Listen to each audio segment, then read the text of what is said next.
Merci et bienvenue à ce nouveau numéro d'Hebdo Santé sur Médian. Cette semaine, nous parlons des maladies cardiovasculaires. Eh bien, les maladies cardiovasculaires sont la première cause de mortalité dans le monde et leur prévention reste un enjeu majeur pour réduire le nombre considérable de décès qu'elle occasionne chaque année. Il existe justement plusieurs moyens pour prévenir les facteurs de risque. Et vous, à la Fondation des maladies de cœur de Côte d'Ivoire, vous avez choisi la pratique d'activité physique et également le sport. Madame Fatou Diarra-Gouédan, vous êtes la présidente de cette fondation. Merci d'avoir accepté notre invitation pour cette émission. Merci. Bonjour. Alors, une fondation des maladies du cœur, ça répond à quel besoin, dites-moi? Ça répond à un besoin de nos populations et je pense à un besoin de nos institutions sur l'information qui manquait au sein de nos populations sur l'ensemble des facteurs de risque et ce qui se justifiait par l'impact des décès dans nos familles, des piliers dans les familles et ce que ça engendrait, la déstabilisation de nos familles. Et autour de nous, nous avons constaté que personne ne savait ce qui se passait, l'hypertension. C'était quoi? Qu'est-ce qu'il fallait éviter afin qu'on soit hypertendu? Qu'est-ce qu'il fallait éviter alors qu'on était diabétique, par exemple? Et nous avons décidé comme ça, par des incidents dans nos vies, dans notre quotidien, de créer cette fondation et interpeller les consciences de notre nation sur ces faits-là. Alors, pour mener donc votre noble combat, vous vous attachez les services de spécialistes et nous recevons avec beaucoup de plaisir Dr Kwame Nguessan. Il est maître de conférences en physiologie de l'effort, également directeur de la formation continue et de la recherche à l'INJS, qui est l'Institut national de la jeunesse et des sports. Bienvenue, docteur. Merci beaucoup. Alors, la physiologie de l'effort, c'est une nouvelle discipline, non? Ben non, pas du tout. La physiologie est une des plus anciennes disciplines au niveau de la médecine. La physiologie, c'est la science qui étudie le fonctionnement de l'organisme. Alors donc, l'étude ou la spécialité physiologie de l'effort permet d'explorer, d'approfondir les connaissances sur le fonctionnement de l'organisme en réponse à l'exercice physique. Alors, donc, votre spécialité nous sera d'une grande utilité au cours de cette émission. Merci. Déjà, je voudrais qu'on dise, pour ceux qui ne le savent pas, qu'appelle-t-on maladie cardiovasculaire? Alors, pour faire simple, on va dire les maladies cardiovasculaires sont toutes les pathologies qui concernent le cœur et les vaisseaux. Donc, le système cardiovasculaire, c'est le système qui est composé du muscle cardiaque dans son ensemble, avec toute la tuyauterie de l'organisme, c'est-à-dire tous les vaisseaux de l'organisme. Donc, les pathologies peuvent concerner le cœur lui-même dans son intégrité, ça peut concerner les vaisseaux, et donc c'est tout cet ensemble de pathologies qui sont les maladies cardiovasculaires. Ah, si je comprends bien, il y a plusieurs types de maladies cardiovasculaires. Oui, il y a plusieurs types, comme je l'ai dit. Il y a des maladies qui sont reliées, qui sont des cardiopathies. Les cardiopathies sont multiples. Donc, il y a des maladies qui peuvent être liées au muscle lui-même, parce que ça peut être des nécroses, ça peut être aussi des malformations des valvules, parce que c'est une pompe. Donc c'est un muscle complexe, c'est un organisme, un organe qui est complexe. Et vous imaginez son importance, il est autonome, il fonctionne de façon automatique, et donc dans sa complexité, effectivement, il peut avoir un certain nombre de pathologies qui sont sur le muscle lui-même, sur l'ensemble des vaisseaux du circuit. Son rôle, c'est de pomper le sang pour l'envoyer vers les muscles qui sont en activité. Et donc, tout le monde est concerné par les maladies cardiovasculaires, vieilles personnes, les enfants, les femmes. Est-ce que c'est tout le monde? Oui, en fait, tout le monde peut avoir des pathologies cardiovasculaires. En fait, les premiers facteurs, donc il y a une part liée à l'hérédité. Donc, on est de ses parents, on hérite d'un bagage génétique. Et donc, si dans la famille des parents ont eu ces pathologies, il faut s'attendre à ce que si le reste du mode de vie ne change pas, vous avez plus de chances de l'avoir. Avec l'âge, effectivement, il y a une prévalence de ces maladies qui augmente. Donc, on va en trouver plus chez les personnes qui sont avancées en âge. Il y a des différences un peu au niveau sexe, par rapport au sexe. Il y a d'autres facteurs qui sont des gens qui sont plus stressés, qui subissent beaucoup plus de stress, et ainsi de suite. Donc, mais on peut dire vraiment tout le monde est sujet à ces maladies, d'où l'intérêt de la Fondation de dire, comme tout le monde peut être sujet à cela, alors tout le monde a intérêt à adopter les mesures préventives. Il y a des facteurs qu'on peut éviter, qu'on peut corriger. L'âge, le sexe, les autres, on ne peut pas grand-chose. Oui. Mais il y en a d'autres qu'on peut modifier. Justement, parlant de ces facteurs de risque, est-ce que ces facteurs sont bien connus? Ferdinand Kouakou a interrogé quelques personnes sur cette question. Les maladies cardiovasculaires, je vais beaucoup m'appesantir sur la nourriture. Aujourd'hui, notre mode de nourriture, c'est que nous mangeons. Et vu que nous mangeons aujourd'hui des choses presque pas contrôlées, ce qui peut peut-être provoquer des problèmes au niveau du sang, la circulation du sang, et causer ce genre de maladies. Surtout au village, quand tu manges les choses chaudes là, si la nourriture est sur le feu, que tu manges là, ça étouffe le cœur, pour finir ça te donne problème de cœur.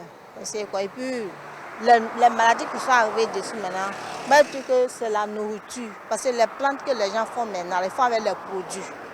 Je trouve que ça quitte dans la nourriture que nous consommons. Tout se passe. Sinon, autant de nos parents ne tombaient pas malades comme cela. Nous, en nos temps, là, il y a trop de maladies. Tu es petit ou tu es grand, tu as diabète, tu as problème de respiration, tu as problème de... C'est là, tout quoi. Il y a la sédentarité, on ne fait pas beaucoup de sport. Il faut quand même faire un peu de sport pour réguler un peu, mais on ne fait pas assez de sport. On est assez assis, et quand on est assez assis aussi, on devient obèse. L'obésité, tout ça, ce sont des éléments quand même qui sont importants. C'est-à-dire que quand tu ne fais pas du sport, tu deviens obèse, et puis quand tu manges aussi des aliments gras, des aliments sucrés, voilà, tous ces facteurs, n'est-ce pas, favorisent à l'émergence, n'est-ce pas, des maladies cardiovasculaires, dont principalement, n'est-ce pas, l'hypertension artérielle. Je pense que quand quelqu'un même est inactif déjà même, cela même nuit d'abord à sa santé. Et puis quand on consomme beaucoup de l'huile et qu'on ne fait pas du sport, je pense que ce genre de maladie-là, en tout cas, va s'imposer à vous. Madame Godin, est-ce que là, on est en face de véritables facteurs de risque des maladies cardiovasculaires? Oui, lorsque vous entendez certaines personnes, oui, ils ont parlé de sédentarité, ils ont parlé d'obésité aussi, mais vous voyez qu'il y a une partie de la population qui n'a pas la bonne information.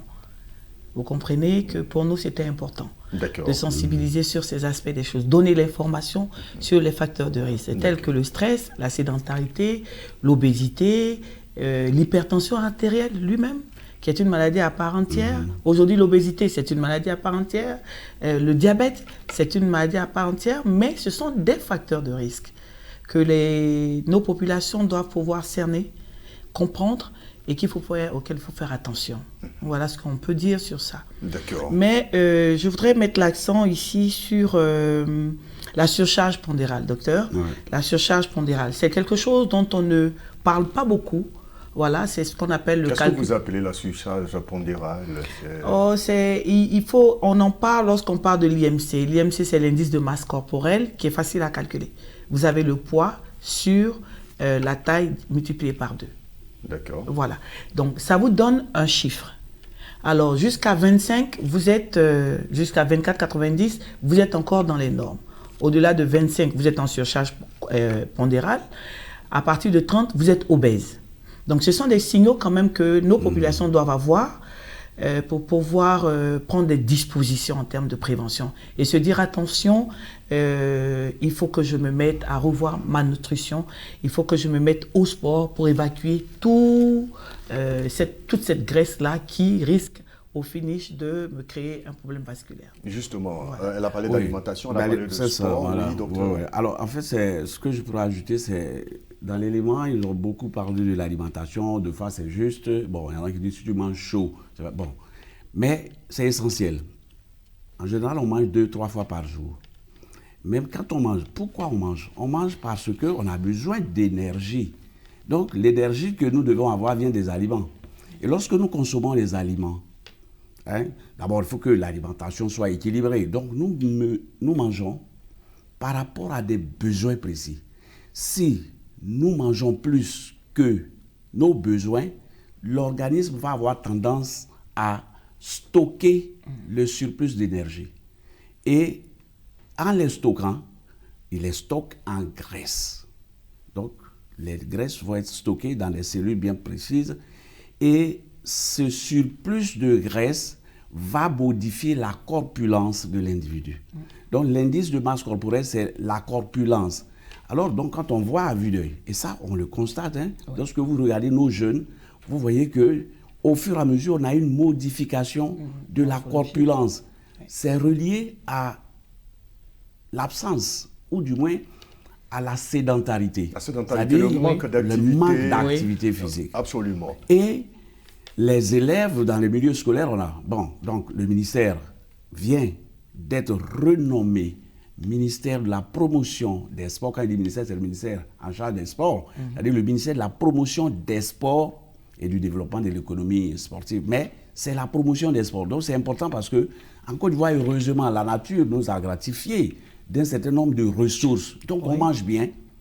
Et quand on mange bien, qu'on ne dépense pas, l'organisme les stocke. Alors, c'est pourquoi on a décidé donc de mettre l'accent sur le sport comme facteur pour, réduire donc, les risques. Il faut dépenser. Alors, comment dépenser? Vous allez le dire tout à l'heure. Mais je voudrais d'abord comprendre sport, activité physique. Est-ce qu'il y a une différence? Alors, oui. En fait, l'activité physique, c'est l'ensemble des pratiques physiques, de toutes les activités que nous menons. Donc, lorsque nous ne sommes pas au repos, que nous bougeons, nous marchons, nous dansons, nous allons travailler, c'est de l'activité physique.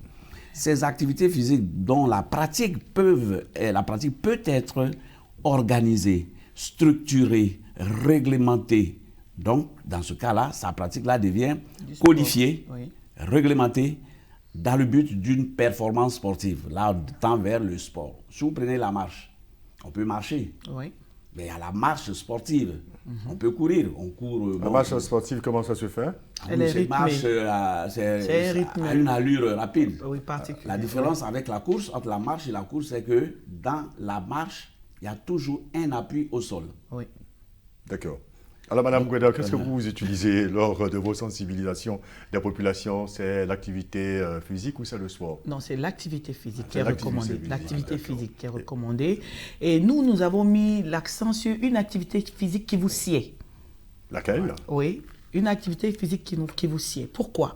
Parce que nous avons constaté une certaine paresse au niveau de nos populations. Donc, il fallait déclencher un intérêt autour d'un conseil. Lorsque vous dites « je veux faire du sport », il faudrait qu'elle vous plaise. Pour pouvoir vous lever pour le faire, il faudrait que quelque part vous avez l'amour de le faire. Ça, pour nous, c'était très, très important. Et nous avons constaté que dans notre nation, la marche intéressait les populations et la gym, le fitness intéressait les populations.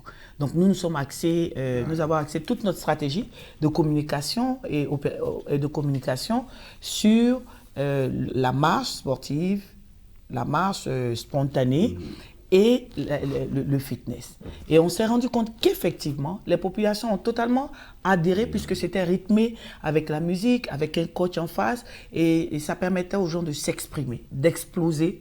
En même temps qu'ils s'amusaient dans la danse, ils faisaient des mouvements qui les emmenaient à dépenser. Et ils ont découvert quelque part un atout, beaucoup d'amour à le faire. Aujourd'hui, on voit sur beaucoup de sites de supermarchés, des différents coachs, de grands espaces, des différents coachs positionnés, mais qui font le fitness. Et nous sommes fiers de ça, parce que ce sont des élèves de l'INGS que, dans une stratégie globale, la formation a été poussée jusqu'à les emmener à sortir du fait qu'ils soient seulement des professeurs de gym, mais à emmener les populations aussi à découvrir les avantages de la pratique de l'activité physique. Alors, quand vous partez vers les populations, c'est une seule fois de façon isolée ou alors vous faites plusieurs séances pour que ce soit bénéfique?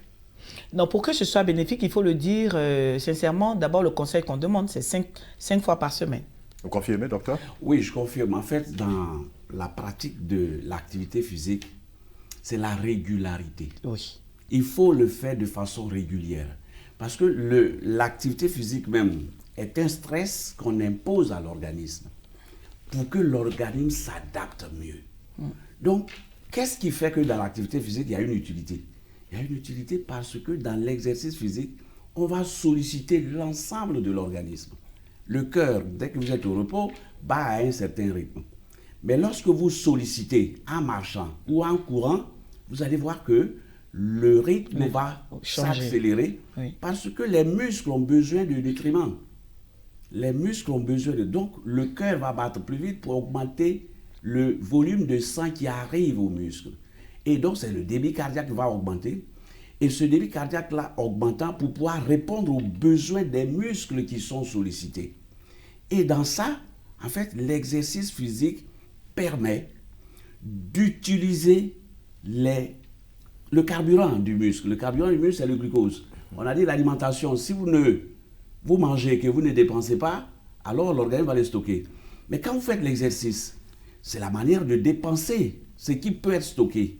Donc le glucose, au lieu d'aller être stocké en première intention pour être utilisé à moyen terme ou à long terme, parce que si vous ne les utilisez pas à moyen terme, on va le stocker sous forme de, on appelle ça le glycogène. Donc le glucose va se transformer dans des molécules un peu plus complexes. Après ça, ça se transforme en molécules beaucoup plus complexes, mais avec beaucoup plus d'énergie. Donc ce sont sous la forme de graisse. Et c'est la graisse qui s'accumule, qui fait que la corpulence change et qui va prédisposer à un certain nombre de pathologies.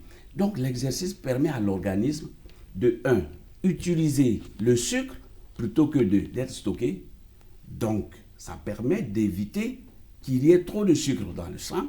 Trop de sucre, donc ça permet d'éviter le diabète. Ça permet de faire fonctionner, que le muscle cardiaque s'adapte.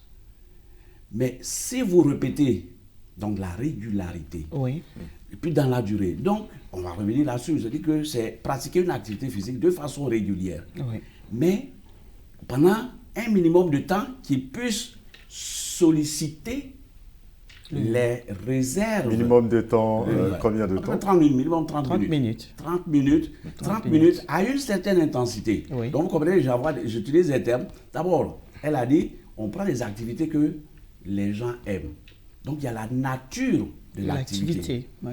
Ça ne sert à rien de lui dire d'aller nager quand la personne ne sait pas nager, quand il n'y a pas de piscine. Donc il faut proposer une activité qui est accessible, qui est aimée. Le meilleur médicament ne peut rien faire si le patient ne le prend pas.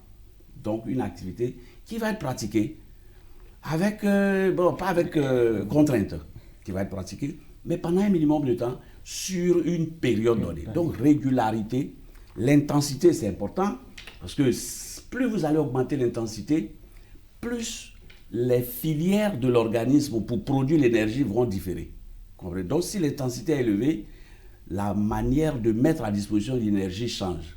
Alors que ici on conseille, c'est ce que madame préconise, si vous faites la marche, ce n'est pas une marche olympique.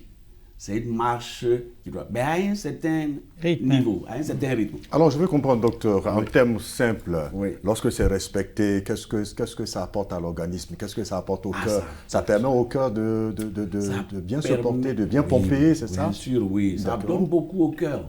Alors, comme je l'ai dit, c'est un stress. Quand vous imposez un stimulus, un stress, vous réagissez. Si on vous réapplique le même stress, au bout d'un certain temps, vous allez économiser dans la manière de répondre. Donc le cœur d'abord va être plus efficace. D'accord.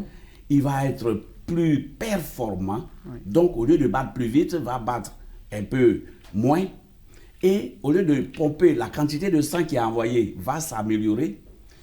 Mais aussi les vaisseaux qui amènent le sang vont être ça va aller de façon plus fluide. D'accord. Là, ça permet aux gens à qui on dit toujours faites du sport et qui ne comprennent pas pourquoi est-ce qu'on leur demande. Alors, donc, à contrario, je vais dire, pour une personne sédentaire, voilà, expliquez-nous quels sont les dangers, puisque là, le cœur n'est pas efficace. Donc, voilà. Effectivement, vous faites bien de poser la question. En fait, l'activité physique, en soi, c'est bien, mais ça peut être dangereux. Tout le monde ne peut pas pratiquer n'importe quelle activité. C'est pourquoi on demande, c'est un impératif. Avant de pratiquer toutes sortes d'activités physiques, il faut avoir un avis médical. Il faut que le médecin fasse des examens, il vous regarde le cœur, comment le cœur fonctionne, au repos, à l'effort un peu, pour vous donner une attestation de non-contre-indication. Et donc, à partir de ce moment-là, c'est lui qui prescrit, parce que c'est une prescription. On prescrit la nature, on va prescrire l'intensité, sur combien de temps vous allez faire et à quelle fréquence, la régularité. Donc il vaut mieux un peu que pas du tout d'activité physique. Il vaut mieux faire à intensité modérée, faible et un peu plus longtemps, pouvoir le supporter, que d'aller vite et s'arrêter. Par un incident. Voilà. Donc, Alors, madame, oui, docteur. donc en fait, dans l'ensemble, c'est faire accepter la nature, donc c'est ce qu'elle fait, discute avec la. Qu'est-ce que vous pouvez faire facilement? Qu'est-ce qui est accessible? Bien sûr, il faut que ça soit sécurisé dans un environnement sécuritaire, et ça peut-être qu'on va y venir, c'est un des combats du ministère, c'est de voir est-ce que la pratique est sécurisée, est-ce qu'il ne va pas avoir de problème d'incidents et tout. Mais l'important est que, il faut faire de façon régulière, parce que l'exercice physique qui est dans cette activité-là, c'est le seul moyen de permettre à l'organisme de s'adapter de façon plus efficacement au stress. En fait, on a hérité d'un bagage de nos ancêtres qui vivaient de chasse et de cueillette. Et donc, nos modes de vie actuels, qui sont, bon, on est en voiture, on est ceci, ne nous arrangent plus, nous éloignent de ça. Et donc, on a des pathologies qui sont dues au fait que, en fait, on n'exerce pas, on ne fait pas d'activité physique. Oui. Et donc, le muscle ne travaille pas. Donc, on prend du poids. Et quand on fait le poids, on prend du poids. C'est le lit d'un certain nombre d'autres pathologies. Oui. Voilà. Donc, quel est le constat que vous avez fait, Mme Gouédan, lorsque vous allez vers les populations? On l'a vu récemment avec les maires. Vous les avez organisés et vous les avez amenés à faire le sport. Quel est le constat? Est-ce que vous sentez que les populations se portent mieux après une séance, deux séances? Faut dire que nous, ça fait quand même depuis 2010 que nous existons. Si nous devons faire un bilan, nous sommes contents de ce que nous voyons sur le terrain. C'est la joie, d'abord, parce qu'il faut emmener... Nous avons des populations qui ont leur manière de vivre, leur manière d'accepter des changements. C'est la joie. C'est le bonheur que vous ressentez lorsque la personne finit une activité physique. La détente. L'acceptation même de l'information que vous venez de lui donner, la prise de conscience que tout de suite vous voyez en elle. Vous voyez, utiliser par exemple les femmes comme étant un outil de communication, pour nous, ce sont des choses qui sont extrêmement importantes. Pourquoi? Parce qu'elle est l'éducatrice des familles. Nous nous disons que lorsque on l'implique, on l'enseigne, on imprègne en elle de nouvelles habitudes, elle peut le partager avec son époux et ses enfants, tant sur la qualité de l'alimentation que sur les nouvelles pratiques sportives au niveau de la maison. Donc voilà, nous sommes contents, nous avons de bons retours en tout cas sur le terrain, c'est ce que nous pouvons dire. Si nous devons évaluer de façon chiffrée, nous n'avons que des nombres en termes de déploiement des personnes dans nos activités, mais malheureusement, nous n'avons pas un système d'évaluation forcément en termes de satisfaction. Mais lorsque nous échangeons de façon personnelle avec eux, avec le ministère, avec les institutions, les structures de sport, ils sont satisfaits du travail qui est abattu. Nous avons des nouvelles fédérations qui accompagnent l'ensemble de nos activités. Nous avons une direction des sports de masse qui est très, très active aussi sur ces chantiers-là, que nous félicitons d'ailleurs au travers du ministère des Sports.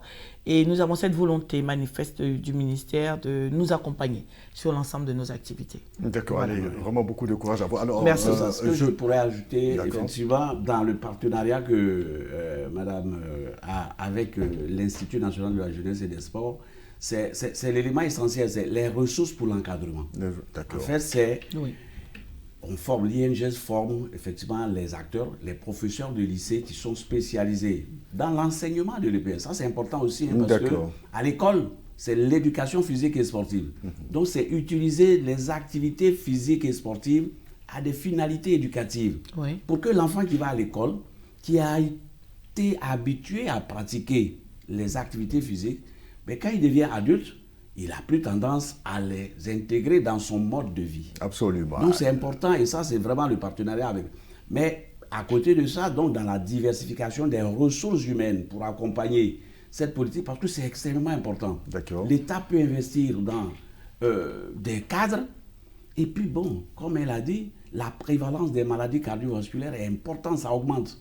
Et puis le cadre, au moment où il devient productif, paf, il fait un AVC, il fait une hypertension et il n'est plus productif. D'accord. Parce qu'il y a la sédentarité et ainsi de suite. Voilà. En tout cas, les populations viennent vers vous pour savoir à quelle intensité ils doivent faire le sport, c'est ça? Si. Alors, le sport, sa pratique, c'est, comme je l'ai dit, c'est une prescription. D'accord. Donc, les cadres sont formés.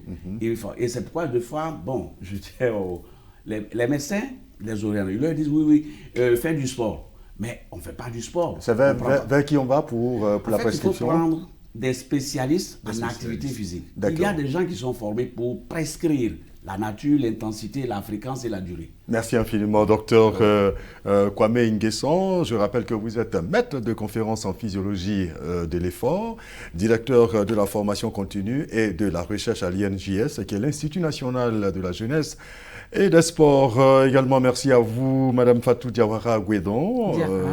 Vous êtes la présidente fondatrice donc, de la Fondation des maladies du cœur de Côte d'Ivoire. Merci à vous de nous avoir suivis. Je vous retrouve la semaine prochaine pour un autre numéro de Hebdo Santé.